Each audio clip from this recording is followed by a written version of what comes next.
My name is Timothy Narara, but I'm well known as my nickname, which is Tico. So everybody knows me as Tico Narara. And I'm obviously Granger's brother. I'm his, well, there's only two of us. I'm the youngest brother. We have three sisters. Yeah, so a bit like Granger, a bit of background where I was born in Madang actually when my father moved, the family moved up to Madang, and my father worked at the powerhouse, I suppose, for the electricity commission, then I suppose it was called. So he worked at the powerhouse, and so I was born there in 1964. And then just shortly after I was born, about a year after that, we moved up to Barnes because he had a job up in Kujip to build a hospital. So the whole family went up there, my siblings, and so Granger, myself, and our sisters. We grew up in Barnes, in Kujip. We lived in Kujip, and we used to bus to Barnes to go to school there. That was the early years. We went to Barnes A school. In those days, it was different. It was A school and T school. So all the expatriates went to A school. We were sort of attached to the Americans there at the Nazarene Mission there in Kujip, so by default we went to the A school. Then I think it was 1973 when my father retired, our father retired and went back to the island. And Granger stayed back, as he's told his story. He stayed back and was looked after by an American family, the Whites. I went back with my the two smaller sisters, went back to the island. And I was about 7 years old by the stage, I think.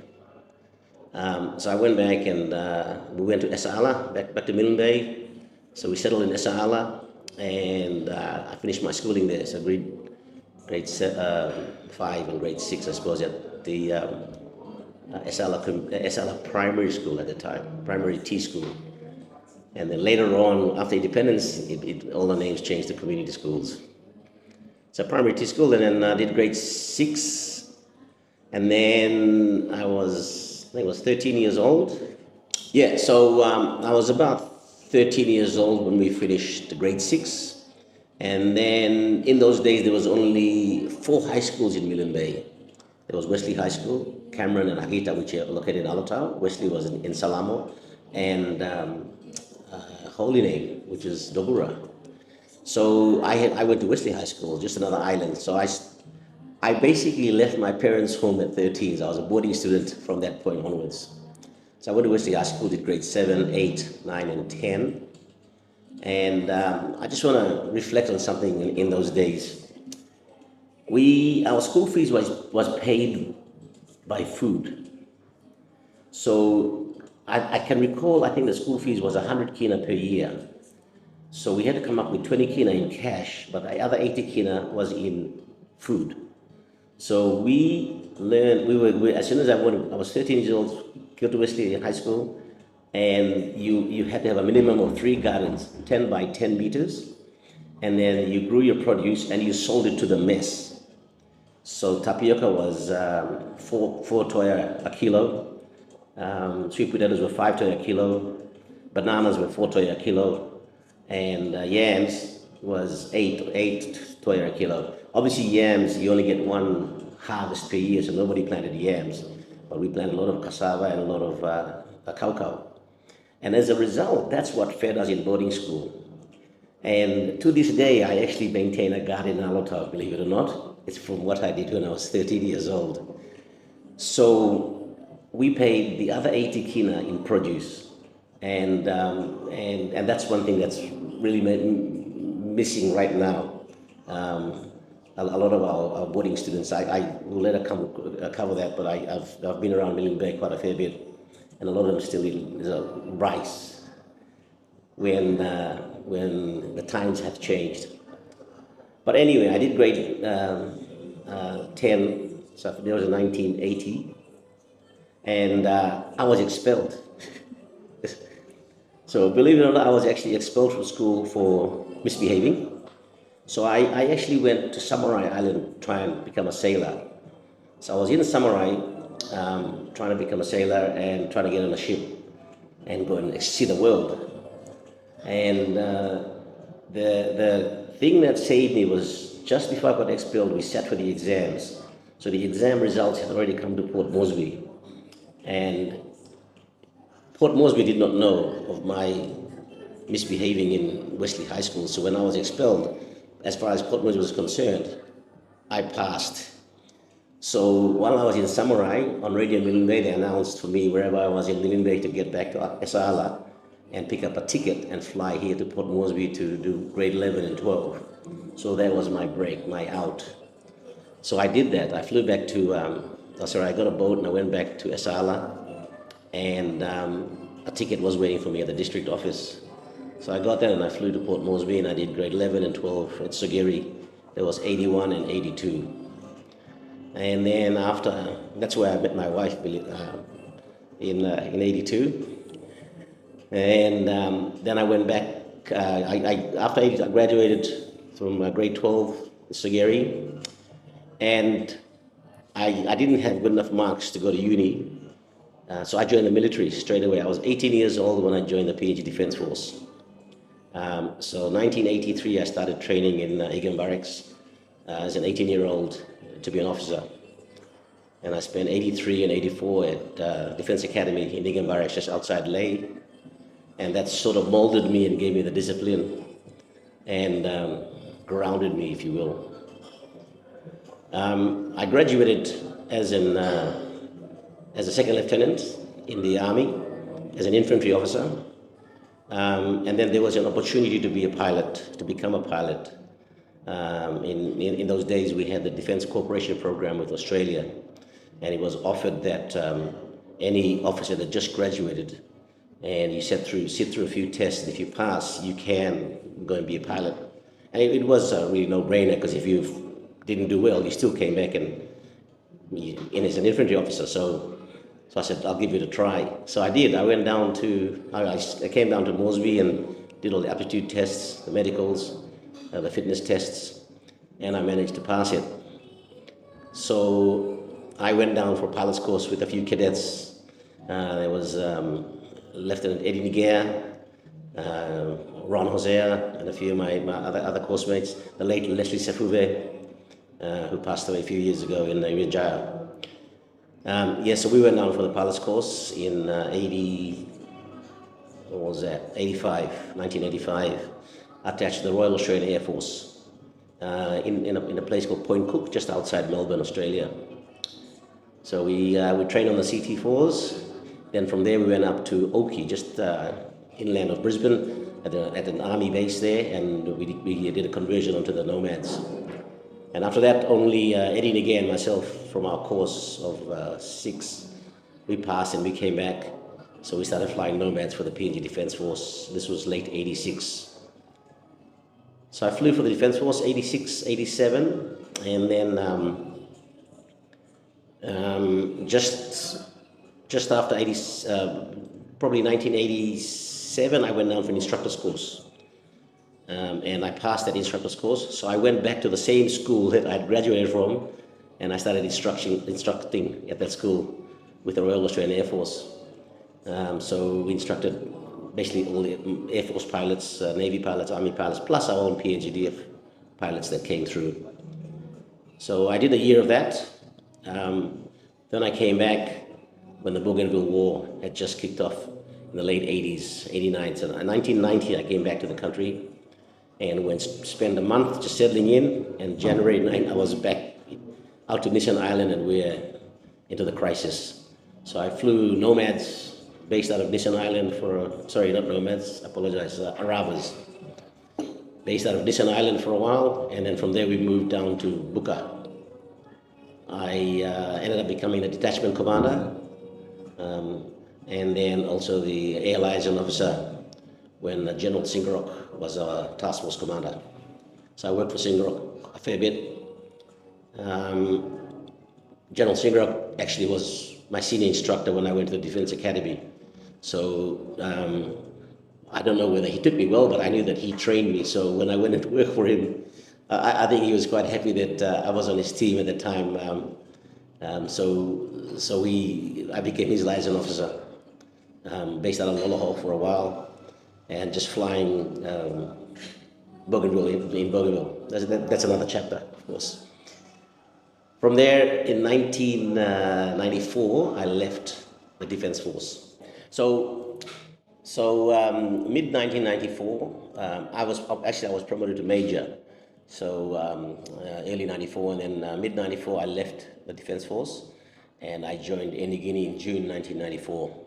There was a big intake by Air Niugini at that time, so a lot of direct entry pilots joined in. A lot from the general aviation, the likes of the late Captain Philemon Romney, Tavinke Umake, and there was quite a fair amount of us. I think it was 20 or 30 pilots joining New Guinea. It was the biggest intake in New Guinea had ever done.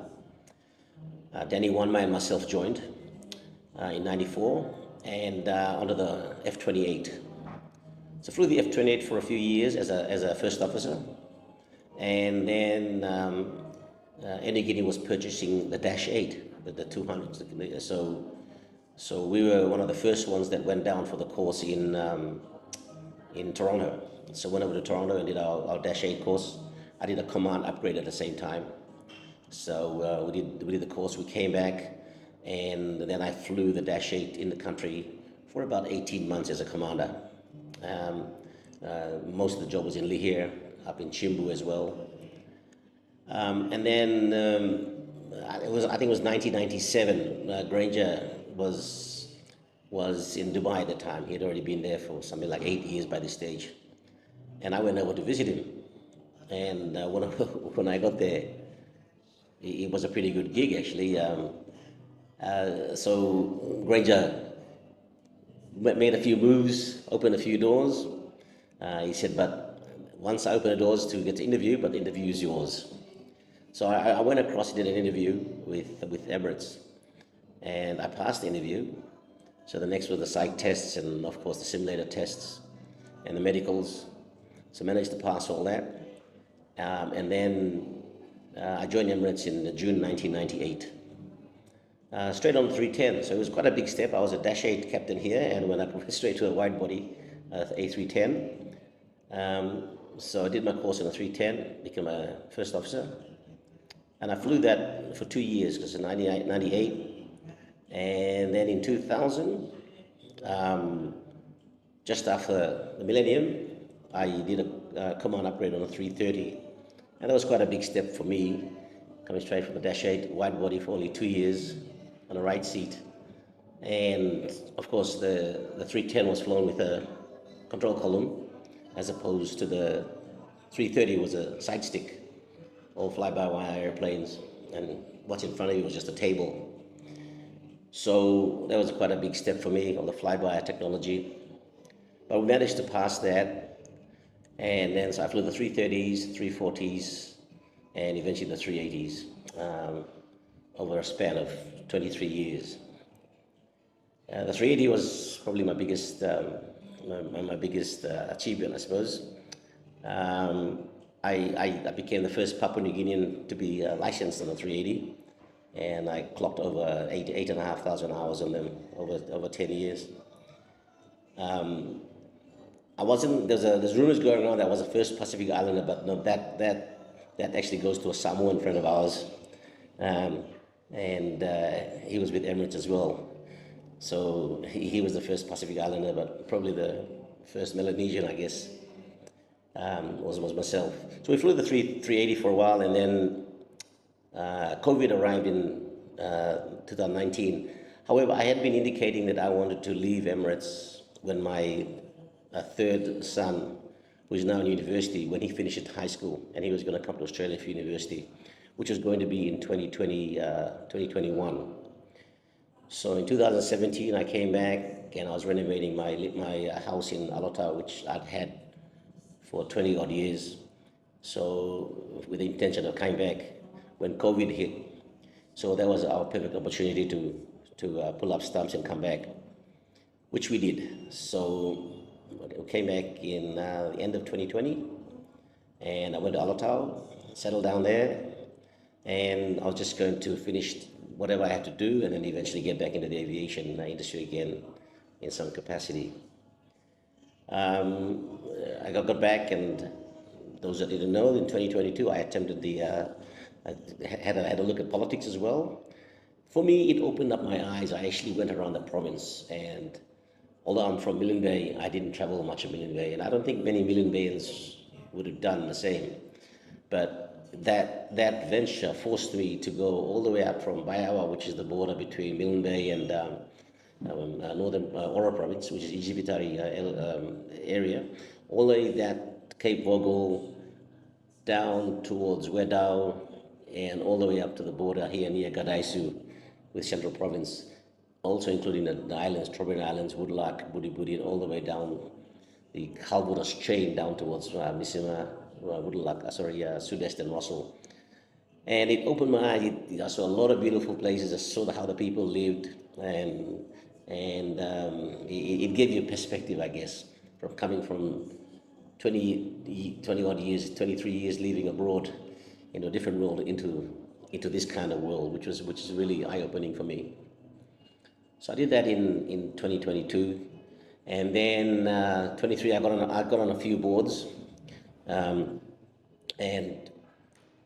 then in 2022 Air Niugini was going to purchase the wide body, the Airbus from Fiji. So I got called in to assist them in the Airbus, because I was, at that time, was the only Airbus person in the country, fly-by-wire qualified. So that's when I joined Air Niugini. That deal did not work out, but I had started writing a program for Air Niugini with regards to our training. So I stayed on, and that program is continuing right now. We're still writing it because it takes over 3 years to run it through. It's an evidence-based training program. So I stayed back for that, and then of course management changed and a few other things changed. So right now I'm looking after the training. I'm the executive manager for training and standards for Air Niugini. Plus I'm the flight ops rep for the A220 operations for the entry into service, which is happening towards the end of this year.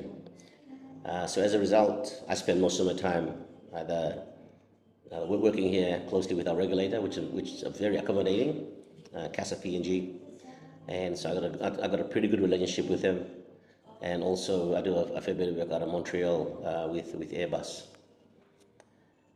So that's where I am right now. So I'm back doing what I can in the aviation capacity.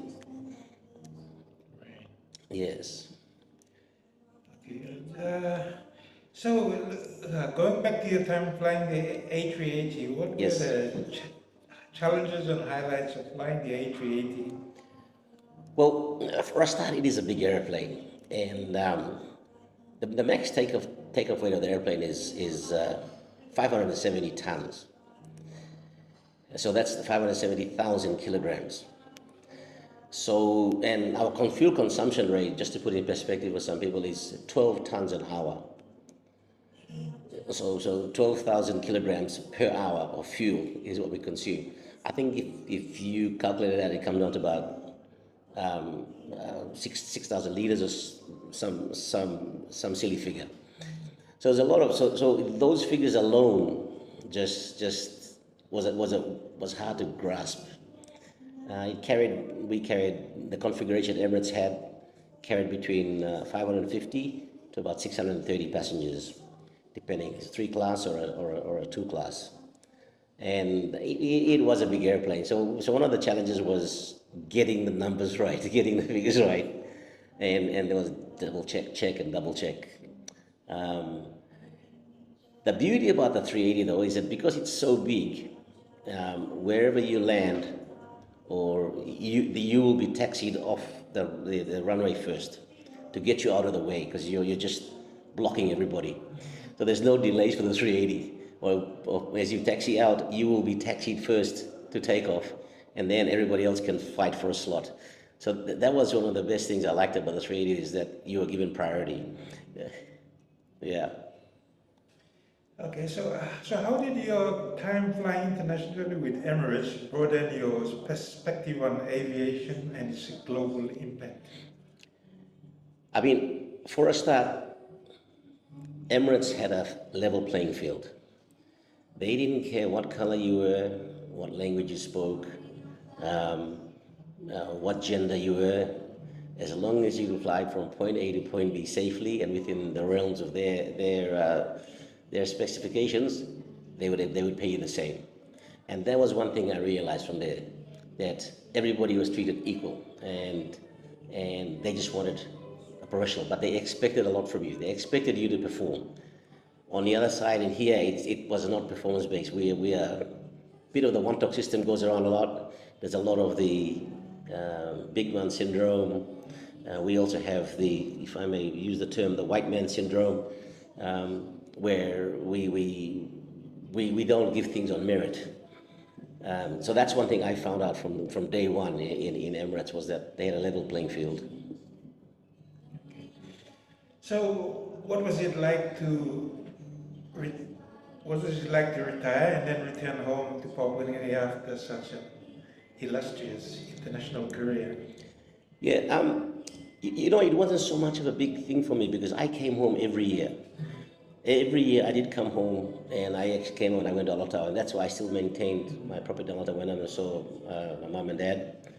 And so it wasn't a big step, and we maintained that. The only thing I probably miss is the convenience of everything in Dubai where we lived. Everything was conveniently available. I mean, which was a far cry from Alotau when I first got there. But you adjust, and that's a good thing about being in the job that we are, is that we were trained to be resilient. If it doesn't work one way, try another way, try something else.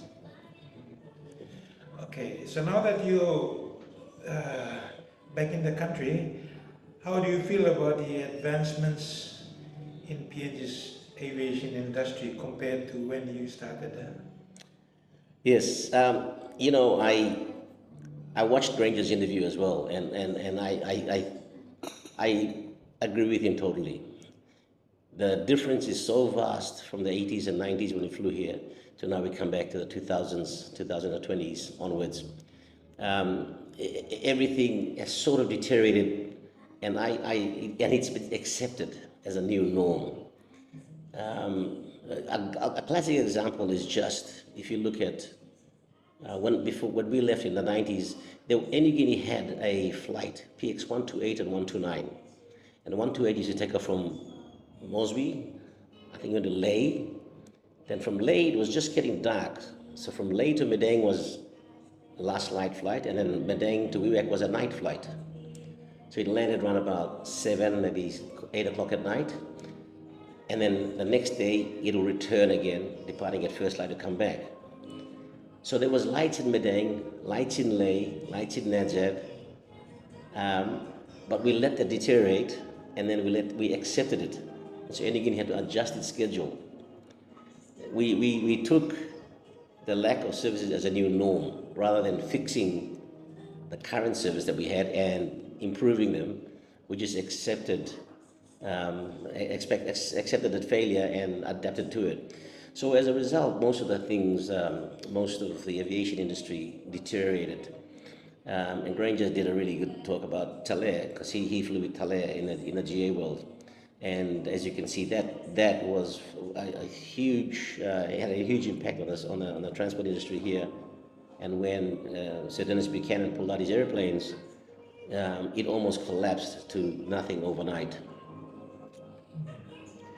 So what role do you see yourself playing in mentoring and developing the next generation of Papua New Guinea pilots? Well, I've already started that now with just with my role in Air Niugini, but I've always said this even when I was campaigning in 2022, is that you only have one life, and you spend most of your life learning something. Now you have a choice once you've learned everything, is to either take it with you and sit on a beach and let it die with you, or to give it back somehow. So I have all this exposure to something else and experience maybe, but more so exposure that I could share with a lot of entities in my profession, and that's what I intend to do. Do you think Papua New Guinea has the potential to become a hub for regional aviation in the Pacific? Why or why not? Um, First of all, we've got to understand where we're located, and it's quite difficult. We're sort of at the end of the world before the Pacific Ocean begins. And not so much the end. I suppose Fiji and they're at the end. And so they've capitalized on that cross Pacific towards the west coast of the USA. We are sort of stuck too far north to the equator. We have a lot of ocean to the north of us and a lot of ocean to the east of us. But I believe what the government is thinking of doing now is actually quite a good step in that tapping into the Asia market and being a stepping stone using PNG as an alternative for Australians or New Zealanders, which is where the market is from, and the neighboring Pacific islands like Fiji, Vanuatu, Solomon Islands, and further east as well, as a stepping stone to transit through. So if we become a transit hub, that'll probably be our best shot when it comes to international travel. But don't forget, we have a huge domestic market as well that has to be properly developed. Yeah. So it was touched on in Granger's interview as well, but the domestic market, there are three forms of transport, right? There's the land, sea, and air. Those are the three main forms of transport. We can't forget land. It is quite difficult connecting the north of PNG to the south and east of PNG. We can't forget sea. And why I say that is because there is no reliable ferry system in PNG. You can't say I'm going to get a boat tomorrow and go to Alotau and then continue on to Leh on a Wednesday afternoon and arrive there on a Friday or something like that. You can't because there's no ferry system. The only public transport that is reliable, if you will, if I want to use that term, is air. They have a schedule, and it's an RPT, a regular public transport service, and that's the only one that we can sort of rely on. When Star Shipping was here, Peter Sharp had a shipping company, which I think MV Kimbe's, was it MV Kimbe? MV Kimbe's demise stopped it altogether. Rabal Queen,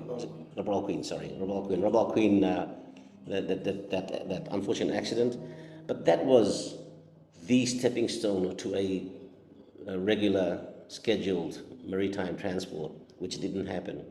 So we will have no choice but to develop our air transport, because that's all we got. So we'll come to the next segment now, just your reflections on the last 50 years of independence. How do you think aviation has contributed to the development of Papua New Guinea since independence? Oh, tremendously. And not only that, pre-independence as well. Everything that's flown in from gold mining was done through aviation.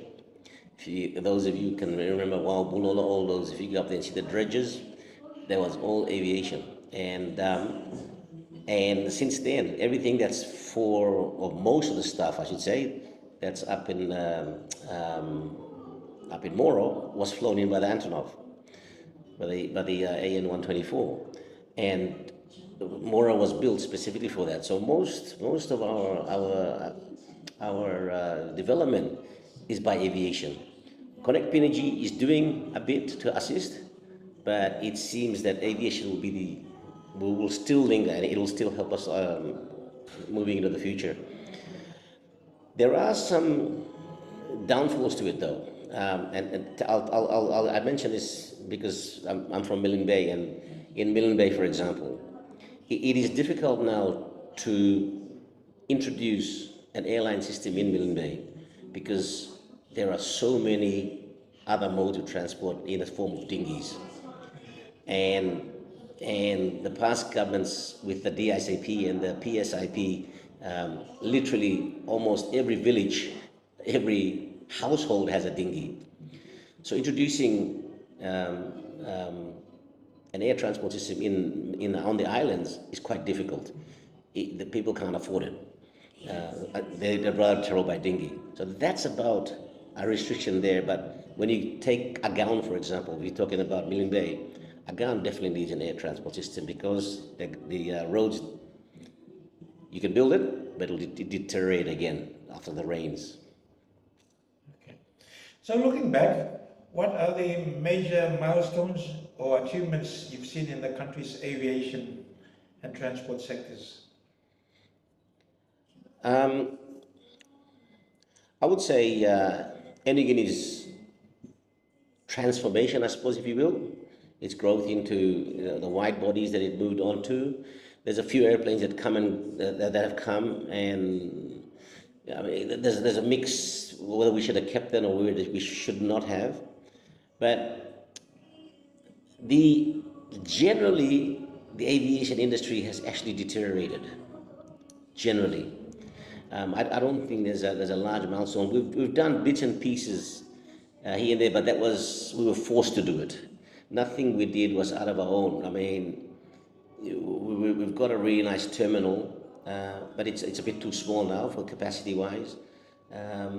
We build things out of necessity as opposed to planning for it in the future. If you look at take Kuala Lumpur for example, when they first built that Kuala Lumpur airport, it was in the middle of nowhere, and nobody thought it would be used. They said it's going to be a waste of money. Now everybody's moving to it. And that idea was thrown to me. They said, why don't we move Jackson's airport out towards the west, out towards where all those grasslands are, where people go hunting maganis. And that's a brilliant idea. Move the airport that way, people will start moving that way. And build a bigger airport, more capacity. These are just some ideas that people threw away in my direction. And I acknowledged them. I said, well, that's a great idea. So to answer your question, generally, I would say, aviation-wise, we have fallen slightly back, and it's common knowledge. Everybody speaks about that. They compare us to Fiji Airways. They compare us to the Fijian aviation, and so speaking regionally, we obviously can't compare to the Australian market. That's a different market altogether, and you can see the big difference. So, what are your thoughts on the resilience of the Papua New Guinea people and how they've adapted to challenges since independence? It's amazing. Like I said earlier on, 2022, I was out on the islands, and I observed that firsthand. And one of the questions I used to ask them when we sit down, and they would obviously, in typical PNG hospitality, they'd offer you something to drink, kulau or water or something. And one question I was asked, where do you get your water from? Obviously observing that there are no rivers close by, and some said, oh, it tank. Like, I said, well, how often does it rain? And sometimes it doesn't rain for a long time, and they have to walk all the way up into the hills to get it from a spa or a well that out of the ground. And so the resilience they have adopted. Once again, it's our mentality of making that as a norm. We observe it and say, they're fine, but they're actually not fine. They needed assistance in there, but we just accepted it as a norm. And I think that's we as a community failed. But our people are very resilient. Okay. From your perspective, how has Papua New Guinea's global presence evolved over the last 50 years? Tremendously. PNG has a history in. Another good thing about us, when in that sense, defensive wise, is that we are geographically located in such a position that our say in the global market will be great. Look at the military strategy wise. World War II came through us, and the Battle of Milne Bay, which I was a committee to in the 80th anniversary in 2022.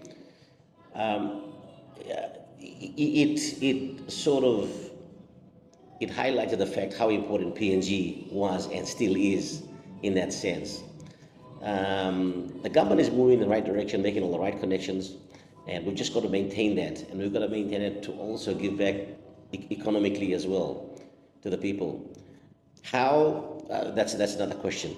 For me, I know that aviation will definitely play a big part in it, towards that economic growth. Okay. How do you feel the aviation industry reflects the broader progress of the nation? The broader promise, Broader progress, or the border. broader Oh, progress. Right. okay. Um, how aviation it will contribute to the broader progress. Aviation is probably the only way in order for PNG to progress. Like I said earlier on, transportation is very important in anything. And we only have one reliable, scheduled mode of transport at this stage. So it'll play a huge part. We just got to understand that we can't accept failures as a new norm.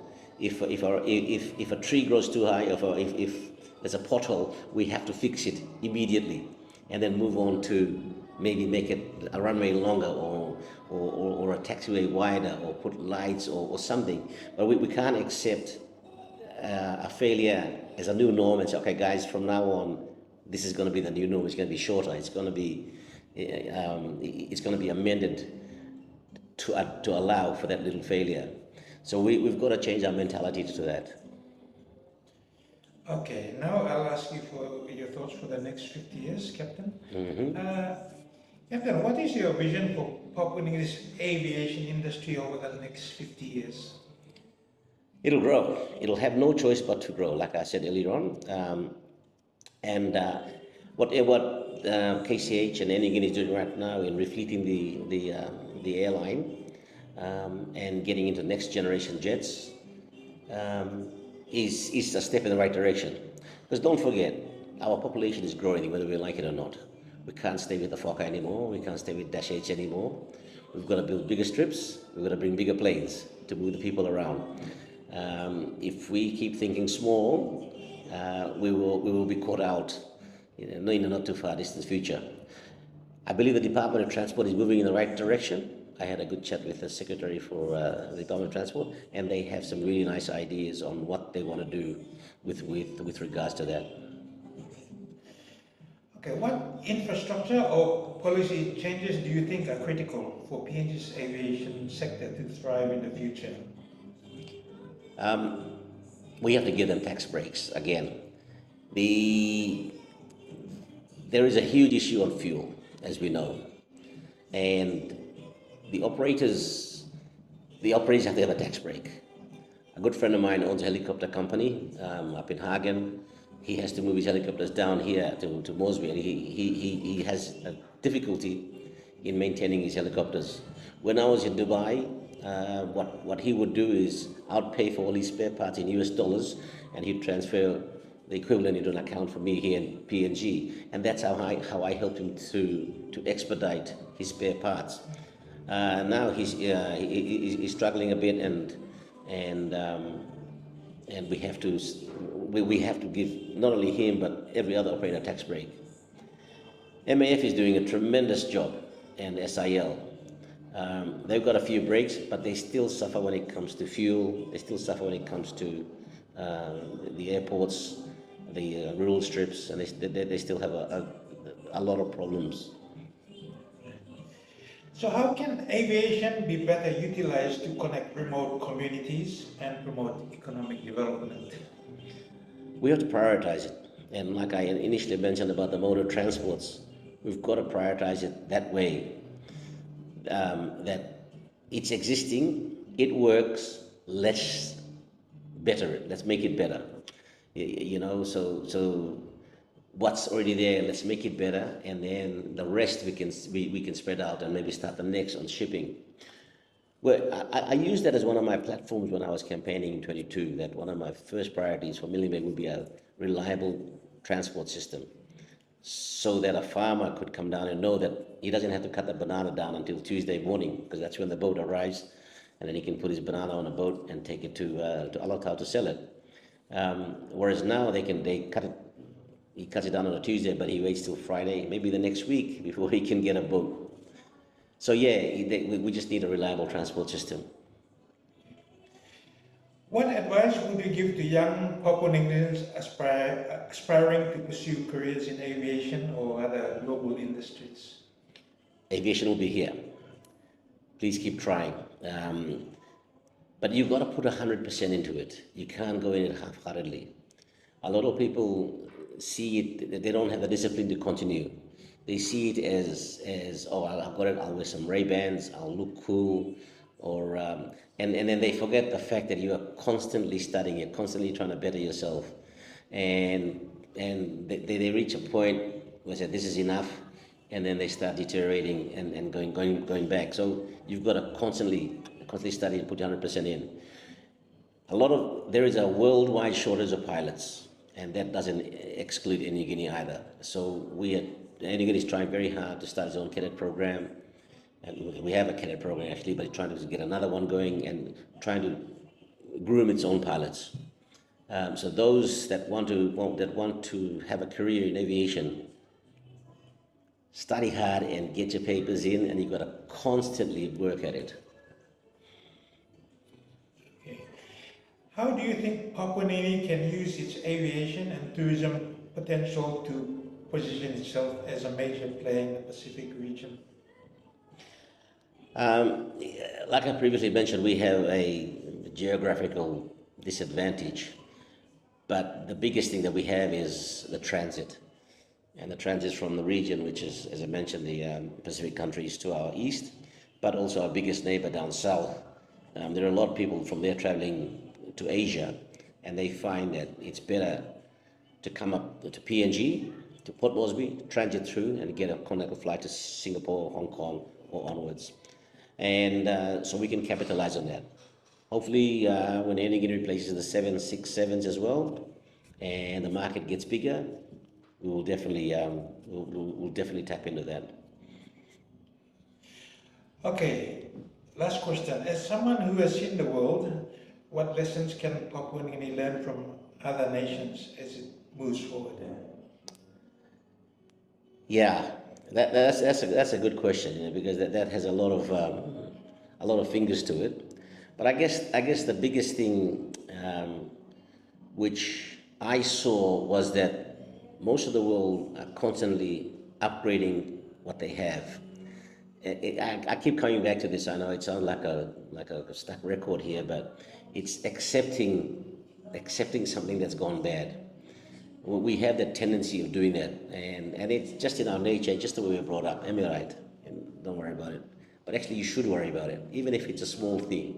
Fix it, and try and find a way so it doesn't happen again. We tend not to do that. If you look at all our infrastructure, we build something, but we don't plan on maintaining it. So we cut the ribbon for a great building, a great bridge, great road, but there's actually no plan on how we're going to maintain this. And so that thought hasn't gone into it. And that's one thing we have to avoid. I found out that most of the places there's constant maintenance. Right. Okay. Anything else you want to say? I just want to say that I want to go back a bit to my Defence Force days, and the PNG Defence Force was a very... Yes, I was going to ask you about it. Oh, So then I forgot it. okay. Go ahead. I was just going to ask you. During your time, Yes. it was a very good Defence Force pilot training program, which is Yes. not long ago. What's your comments on this? Yeah, I mean, okay, the Bougainville crisis changed a lot of things, including PNG's financial status, and everything changed then. So yeah, and there was a time in our lives, but 1990, I think it was 1994, when the Kina devalued, and from that point onwards, but you could go back a bit more. So 1990, the 4 years, or 89 and onwards, we paid a lot of money, and we spent a lot of time and effort and funds in that crisis. So that program was a DCP program. So when DCP pulled out, we're slowly getting back into it. It's been revived slowly. PNG Defence Force has started. They've got 3 PAC 750s, and they're heavily involved in some exercises. They took 2 down to pitch black late last year in Darwin, and that was very successful. Good exposure for our pilots and our airmen. and they're taking one down to the air show as well. And I believe they have plans to. They have a cadet program with the ADF, and I believe there's plans to revive this a sort of abbreviated pilot training program. So that's a good stepping stone, because that also what it also does is it provides pilots into the industry. A bit like myself, Captain Danny Wanma, um, who joined Air Niugini from the Defence Force. That is another pool that we need to develop, so that, as I've previously mentioned, there's a shortage of pilots in the world and in the country. So we've got Air Niugini's cadet program. We've got some provincial governments have started their little programs to get pilots trained up. And if we get the Defence Force as well, that'll be another pool to source from for our aviation industry as a whole. But I also want to mention our helicopter side of it as well. Helicopter is a crucial part. It's not only fixed wing, and there is a huge shortage of helicopter pilots. Right now, the only national helicopter pilots are all ex-Defence Force guys. And I can name them. There are about 5 or 6 of them. And most of them are actively still flying. And they're very good. They're very well trained by the RAAF. And they've maintained their ratings. And that is one thing that's lacking. So if anybody wants to fly, don't think of fixed wing only. Think helicopter. And that's going to be a big thing in PNG as well, is our helicopter industry. We tend to see aviation as only for fixed wing, and neglect the helicopter side. And the helicopter side needs pilots as well. And engineers, I'm not forgetting engineers on both fixed wing and rotary wing. Can you elaborate a bit on the A220s? The 220 projects? Yeah. Yes, the 220 project is an ambitious one for Air Niugini. It's going to be our first generation 4 jet. So generation 4 meaning the jets go from generation 1, 2, 3 and onwards. And the higher the number is just basically the amount of automation and protections that the aircraft has. So if you can think back, the generation 1 jet would have been take a 707, say, for example, a 727. And there was push and pull, rudders and back, and there was no protections. But as the jets advanced and as they progressed, there's a bit more protection. So the 220 is a generation 4 jet, just a bit like the 380 and the 330s. It's a fly-by-wire side stick, so it has a side stick as well, a bit like the 330 and the 380. For PNG, it's quite good. We're getting 2 variants, the 300 version, the A220 300 and A220 100. The A220 100 will be good for the domestic market, and it should cover most of the airports that are in PNG. So it'll be good for the country, like I said, because we can't rely on the Fokker. It's going to be outdated, and also our population is increasing, and we need to cater for the population. So we can't think small. We now got to think big and bigger planes for that particular transport sector. So the 220 project is going well. We're expecting the first plane in August, or maybe September, so just in time for the 50th anniversary. There's a few things to it which I won't release, so that'll come to it. But pilot training, so far, Captain Beverly Parkey has done her rating. I was down there with her, so when she finished, she was on the first course, and I did mine as well. So we're the only 2 currently rated on the 220. And then the other pilots, they start in June the 9th, starting, and I got 16 pilots going down, and I'm trying to increase it to about 20. So by the time the plane arrives, we should have 20 odd rated pilots on the 220, and then the fun begins. How many aircraft are we getting altogether, the A220s? Altogether at this stage, we're looking at 11 A220s. Yes. Replace the Fokkers, and eventually the 737s will go as well. So it'll replace those as well. Yeah. Okay. Anything else? So exciting times. Yeah.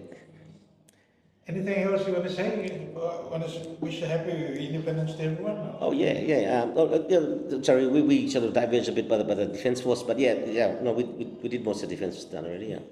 Yeah, as far as independence is concerned, I'm so happy and proud that I'm actually back here for the 50th, and timing couldn't even be better because I came back for the 80th Battle of Million Day celebration. I was in Alotau, and believe it or not, I was part of the team, and we managed to get 2 fighter jets from Tyndall to come and do an air show for us in Milne Bay, and in 2022. So that was exciting for us. So this 50th one as well. I'm happy that we're back here, and hopefully we can deliver the 220 at the same time, and that'll be a big thing for the country. And yeah, I wish everybody the best.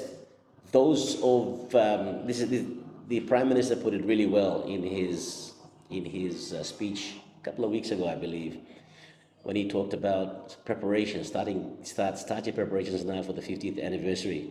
He said some of us, it only happens once, of course, and we are privileged to be here in our half century. So put your best into it, I guess. And for us, we're going to try our very best to deliver an airplane. And for the rest of the country, I wish you all an enjoyable 50th anniversary, and I hope in another 50 years' time, it'll be even better. Thank you, Captain. Thank you, sir. Yep.